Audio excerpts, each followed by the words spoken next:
It will be Colorado's closest congressional race, and tonight the candidates running for the 8th congressional district debated here on 9 News. We asked Democratic Congresswoman Yadira Caraveo on the debate stage why she's changed her stance on immigration so drastically. And we unsuccessfully tried to learn Republican challenger Gabe Evans' position on Donald Trump's mass deportation plan. My co-moderator Marshall Zellinger's along now, and Marshall, with ballots arriving this week, voters in CD8 certainly learned some new information about the candidates tonight. And in 30 minutes, no less, which is an instant when it comes to a debate. We started on immigration. Evans would not say if he supports Trump's mass deportation plan, and also would not say if comments Trump has made about minorities are racist. When Donald Trump uses dehumanizing rhetoric about minorities and migrants specifically, what do you think of that? So in the endorsement that Donald Trump gave me, he talked about securing the border. He talked about making our communities safe. He talked about lowering the cost of living. Those are the things that I'm focused on. Of course, I condemn any sort of racist sort of speech. Just to clarify, when you say that you condemn racist statements, are you talking about those statements, those dehumanizing statements by Donald Trump? I've always condemned any sort of racist statements. Are you willing to say that Donald Trump's statements are racist? I've always condemned racist statements. Thank you. Now to Caraveo. In 2021, she called on the Biden administration to divest from Immigration and Customs Enforcement and Border Patrol. Kyle asked if that's still her position, and we learned that Caraveo's stance on immigration topics just depends. My constituents do not believe that, and so I would vote against that. Is it still your position? Do you still believe that that's the right thing to do? My job is to represent the 8th congressional district, and that is what I'm doing every time that I vote. In 2021, you sponsored a bill that allowed the state to award contracts to companies that knowingly employ people who are not in this country legally. Is that still your view? I will vote in keeping with what the constituents of the 8th district want me to. Back to Evans, something you may not know about him. He's a member of the Heritage Defense, a Christian group that defends parents accused of corporal punishment, beating their kids. When Kyle asked, when is it appropriate to hit a child at home or school, Evans' answer was to reference the state law that has exceptions for parents using physical force on children. How about public school? When is it appropriate for a child to be hit in public school? When we need to ensure that we are providing a safe place for our kids to be able to learn in our public schools. And finally, Caraveo has a political ad that states she broke with her party to back tougher fentanyl penalties. Well, when she was a state representative, she voted with most of her party to lower the penalty for small amounts of fentanyl possession, and then voted with most of her party to reverse that decision 3 years later. She told me that the claim in her ad is about her work in the U.S. House. I broke with my party in Congress on various votes, including one to increase the number of Border Patrol agents by 22,000. A quick correction on what Caraveo just said. The vote that she referenced would have increased funding for 2,000 more Border Patrol agents to get to 22,000, not increase by 22,000. And that vote had more Democratic votes than Republican votes, as it funded several state departments. Kyle? I mean, Marshall, what you have here is you have a race that polling says is a toss-up, and both of the candidates are trying to position themselves so squarely to the middle that they could crack heads with each other. Like, they both know that the voters who will decide this are more to the middle than Caraveo or Evans. It is interesting to see a race where the candidates are trying to tell the voters, whatever you believe in, perhaps, I'm the person for you, knowing that there is a letter next to their name, and that letter is going to come out at some point with certain votes, and at some point you may have a stance and put your foot down and be like, I know you may believe this, but you elected me to make the decision, and here's where I stand. That's kind of muddy right now. Yeah, it was wild to hear Caraveo come out and say something that a lot of politicians believe, which is, yeah, forget about what I think, I'm just going to vote what I think you think. That was interesting. Yeah. Marshall, thank you. Republican vice presidential nominee J.D. Vance made a fundraising stop in Denver tonight. Senator from Ohio came to an event at the Brown Palace. It was hosted by mega donor Larry Mizell and former Colorado Senator Cory Gardner. Those tickets start at $3,300. We caught a glimpse of Vance's motorcade as it pulled up to a white tent outside the building, and then again as it was leaving. See, look how nice and discreet that is. Vance did not make any public appearances or any public comments during the trip, didn't talk to reporters or any citizens on the street. His running mate, former President Donald Trump, is going to hold a rally in Aurora on Friday afternoon. Trump, of course, has falsely claimed that Aurora has been taken over by a Venezuelan gang. Another really warm October day across the metro area. Little areas of rain, pockets of rain here and there. NWS Boulder says gusty showers brought in some sprinkles. They moved out pretty quickly by evening, and we're not expecting anything really in the near future. Kathy, it's kind of like stay the course. If anyone saw a raindrop, please call me. I have not had official reports of an actual raindrop coming out of a cloud today, so I would love to hear from you. That would be amazing, and we've got a similar setup for tomorrow.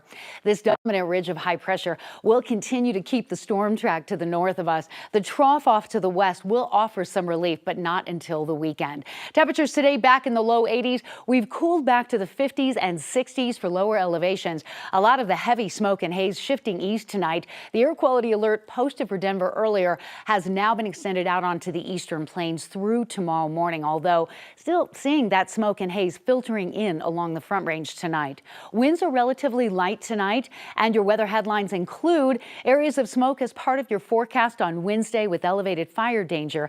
But coming up, the timing and impact of that trough of low pressure that's headed our way for the weekend. Could we see mountain snow? Finally, we'll talk all about the timing of that coming up.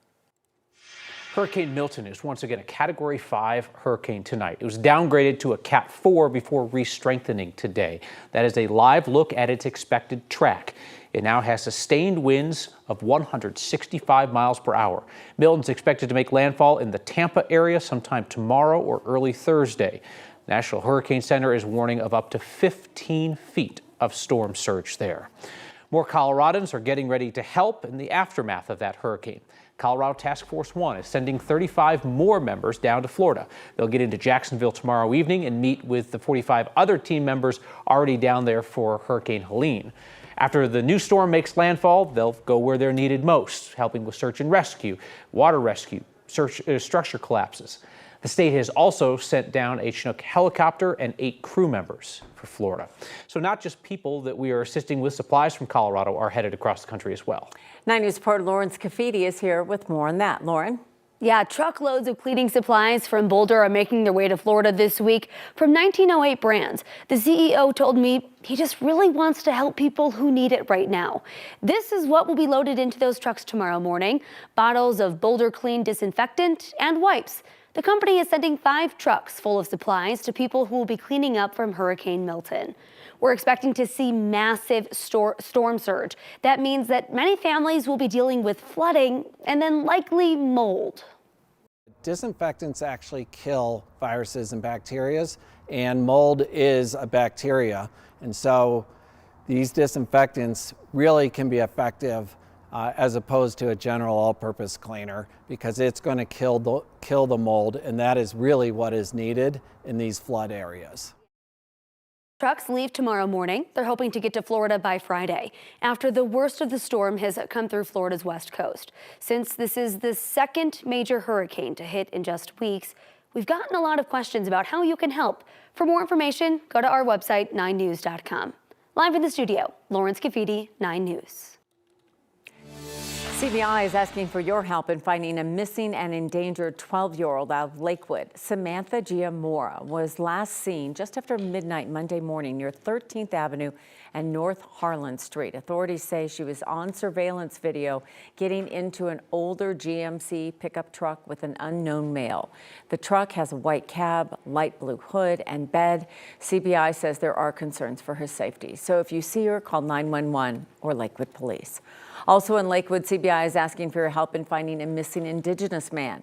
Authorities say Santiago Ortega last contacted his family yesterday. The 25-year-old has a tattoo above his left eyebrow that reads Amelia.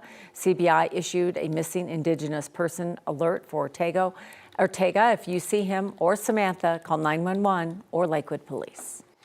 A flag flew over Colorado's capital, honoring an organization designated as a hate group. Now the state has paused its ceremonial flag program. The state and American flags flown at the Capitol on October 1st were a paid-for honor for the group Gays Against Groomers. The Southern Poverty Law Center designated them as a hate group, describing them as an organization that amplifies anti-trans rhetoric and perpetuates anti-LGBTQ+ stereotypes. The group denies it. The group was able to get state recognition through a now suspended program that allows any group or person to buy an honorary flag online for as little as $26. They also got a certificate printed with the state seal and the governor's signature and a message of their choice. In a memo sent to state legislators, the state says it failed to properly vet the request, apologized for what they called an unfortunate misstep. They're promising to pause the program while they work on a vetting system. A lawsuit against a Christian baker who refused to make a cake for a transgender woman has been dismissed on a formality. Jack Phillips owns Masterpiece Cake Shop in Lakewood. He initially agreed to make a cake for Autumn Scardina and then refused when Scardina explained she was going to celebrate her transition. She sued in 2017. The case made it all the way to the Colorado Supreme Court. And today that court declined to weigh in on the free speech issues. Instead, it ruled that Scardina's case was filed incorrectly. Today, the first 2 floors of the Colorado Supreme Court building in Denver reopened to the public after 10 months of repairs. Back on January 2nd, police say Brandon Olson set a fire on the 7th floor of the Ralph L. Carr building.